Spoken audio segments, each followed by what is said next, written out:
É o que a gente faz agora. Põe na tela aí, ô Joãozinho. Olha lá. Mercado de transferências até o dia 17, vulgo hoje. Então a gente começa com Florian Wirtz, Está deixando o na Liverpool. ordem, não está em Deixando. ordem nenhuma, né? Acho que não tá em ordem de acontecimento nem de valor, né? Tá Ordem do que os só. caras lembraram. É. Florian Wirtz deixando o Leverkusen indo para o Liverpool. Luka Modric, saindo como lenda do Real Madrid, é o novo jogador do Milan, para quem sabe o seu last dance. O Arnold saiu do Liverpool, foi para o Real. Matheus Cunha saindo do Wolverhampton, indo para o Manchester United. Temos aí o Martin Zubimendi, já também confirmado, né? Como o homem do tempo lá no Arsenal.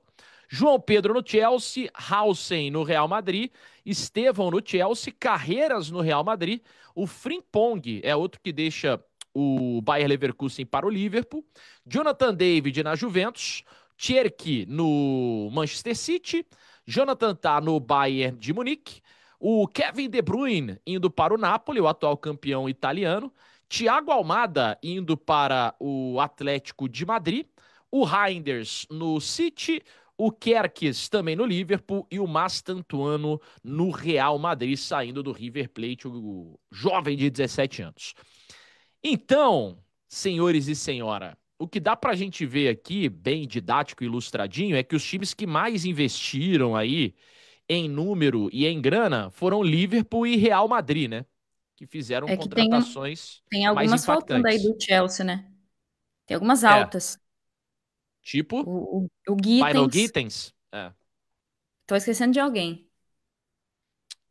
A gente colocou, tipo assim, as principais. O Gittens eu ainda falei com o João antes da gente entrar no ar aqui. A gente falou, também é uma relevante, dá pra gente falar, mas não, acabou não entrando na nossa arte. Mas, de qualquer maneira, o Chelsea também gastou uma grana, trouxe o Andrei de Ah, volta, né? o Liverpool tá, o Liverpool tá indo bem, né? Assim, se a gente Uhum. olhar o time, o desenho do time, eu tô curioso para ver o que o Slot vai fazer, porque ele perde o Arnold, mas ele contrata o Frimpong, e o Frimpong não é um lateral, o Frimpong é um Uhum. ala, pode ser adaptado como um lateral, mas o Frimpong é um cara muito ofensivo. O Kerkis é muito bom jogador pela esquerda, e agora e o Virtus no meio. E agora com as possibilidades de contratar mais um centroavante. Vamos ver o Luiz Dias, né? Se o Bayern de Munique contratar, aí o Liverpool talvez tenha que buscar um ponto esquerda ou adapte ali, ou deixe o Gakpo por ali, enfim, firme ele como titular, mas de qualquer forma eu estou curioso para ver esse Liverpool. Os dois, né? O Arsenal e o Liverpool se reforçando com o Gyökeres, se fechar mesmo, muito, muito bem. Eu tenho algumas curiosidades de talvez alguns jogadores que são mais composição de elenco. Não composição de elenco, mas não são Gyökeres, não são esses caras. Tipo, eu Uhum. quero ver como é que vai ser o Carreiras, o lateral esquerdo, porque é uma posição que o Real Madrid sofreu em algum momento, né? O Mendy teve os seus altos e baixos, foi campeão da Champions, mas viveu seus altos e baixos. O Muito Fran lesionado. Garcia muito lesionado. O Fran Garcia, em algum momento do Mundial de Clubes, esteve bem. O jogo contra o PSG foi trágico. Eu acho que o Carreiras é um cara aqui no Benfica, e o Arthur falou uma parada que é muito verdade.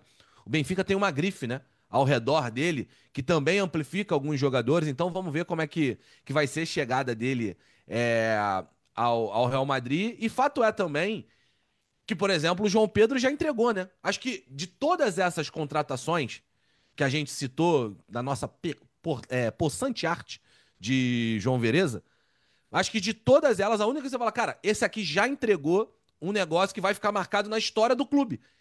Em 2 jogos, o João Pedro entrou para a história do Chelsea. Não só ele, né? Obviamente, o Palmer foi o grande jogador da final, fez ali os 2 gols. Mas em 2 jogos, é muito raro isso, né? Parar pra pensar, porque esse é uma conquista que vai ficar para sempre na história do Chelsea. Total. A primeira Copa do Mundo de Clubes, a conquista do jeito que foi, vencendo o PSG do jeito que foi.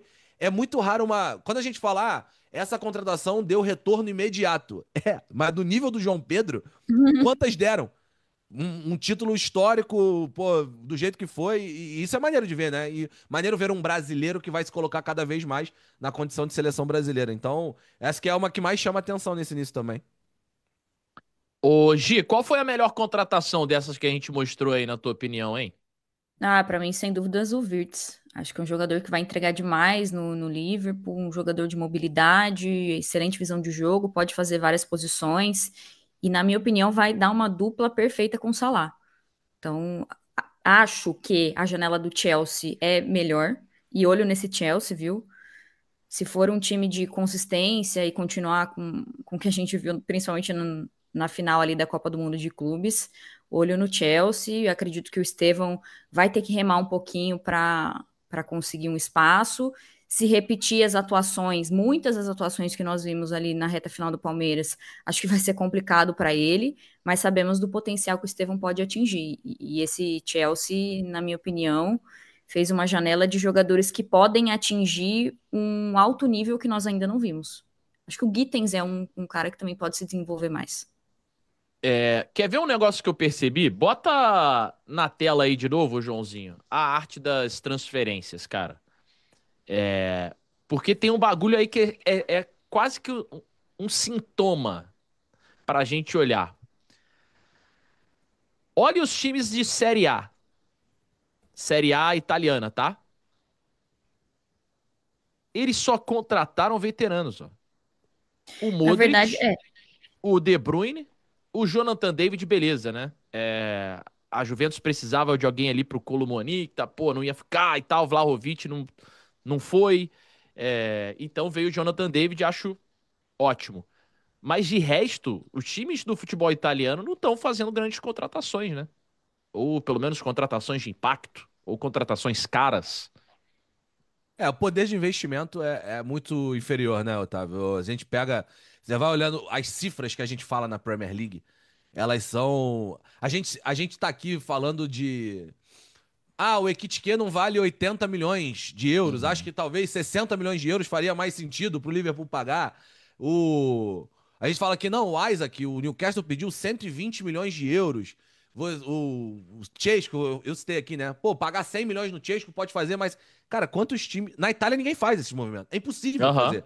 É impossível. A gente falar em uma contratação de 60 milhões de euros na Itália já é uma contratação de um bom nível, cara. Já é uma Sim. contratação de alto nível. Então, é muito difícil essa competição para os times italianos e isso se reflete no quanto a gente foi elogioso à campanha da Inter de Milão no ano passado. Tudo bem que terminou do jeito que terminou na Champions, mas é muito difícil competir no mercado. E a Juve conseguiu o Jonathan David também porque foi custo zero, né? Conseguiu pegar ele em fim de contrato e tal. Óbvio que paga luvas, paga empresário, tem que oferecer um salário alto, né, para ser atrativo. Mas A acho que é um Juventus sintoma de que o futebol italiano hoje não consegue competir, cara. Não consegue tem um, competir financeiramente. tem um gap, é verdade. A Juventus está de olho no Yulman, né? Do Uhum. Sporting. Mas são valores bem abaixo do que comparativamente o que a Premier League está exercendo. Cara, sabe quem está sofrendo muito com isso? Os times que não têm o pai rico, mas que precisam fazer esse tipo de contratação. O Real Madrid, por exemplo, o próprio Bayern de Munique, porque eles estão tendo que elevar a fasquia financeira de uma forma antes nunca vista. O Bayern de Munique, a maior contratação da história do clube é o Harry Kane, 100 milhões Uhum. de euros. E você tem várias declarações de gente grande lá dentro falando o seguinte: não, a gente não consegue fazer uma contratação de 100 milhões de euros toda a janela de transferências. Só que aí você vê o Liverpool gastando o que está gastando, o Chelsea gastando o que está gastando, o Arsenal. Como é que o Bayern de Munique, se não gastar, se não tirar o escorpião, vai conseguir competir dentro da Liga dos Campeões da Europa? E agora, com a lesão do Musiala, por exemplo, né, os caras estão tentando contratar o menino do Stuttgart, o Waldemar, Uhum. e estão tentando contratar o Luiz Dias. Os preços que estão pedindo, sabendo que o Bayern de Possivelmente Munique. Rodrigo também, né? Mas o Rodrigo, eu acho, assim, olhando para a situação do Bayern, eu estaria na porta do Rodrigo já batendo, porque para mim é mais jogador que o Luiz Dias, vai custar um pouquinho mais caro, mas é mais novo e o potencial é muito grande, né? E é um cara testado no futebol europeu, coisa que o Bayern gosta, não gosta de contratar no futebol sul-americano e depois já jogar no time principal. Então, assim, o Bayern tem que elevar a fasquia, porque senão não conseguirá competir com esse nível de investimentos que a Premier League tem hoje. Ou o É, Paris o, Saint-Germain, né? O Cauê Mesquita até fala aqui: está morto o menino Milan. Se quiser, tem mais refugos lá no Chelsea. O Sterling, o Broha, Disasi, Kiewel, Fofaná. Enfim, Chelsea tem um tá. monte, né? O que Da não quantidade de falta é isso. contratações que fez, né? Mas aí o Chelsea manda pro Strasbourg, né? É aquele farmzinho que a gente já falou aqui em outros MFMs que faz parte até do modelo de negócios do próprio dono do Chelsea, né? Que faz isso muito bem lá na MLB com o Dodgers, por exemplo. Ele que é dono do Los Angeles Dodgers. O Brenex mandou, ó, legal mesmo tá sendo ver o Real Madrid contratando Hausen, Arnold, Carreiras e etc. Gastando uma fortuna só para apanhar do Barcelona mais e mais. O Brenex. nosso Sempre ele. culé Brenex.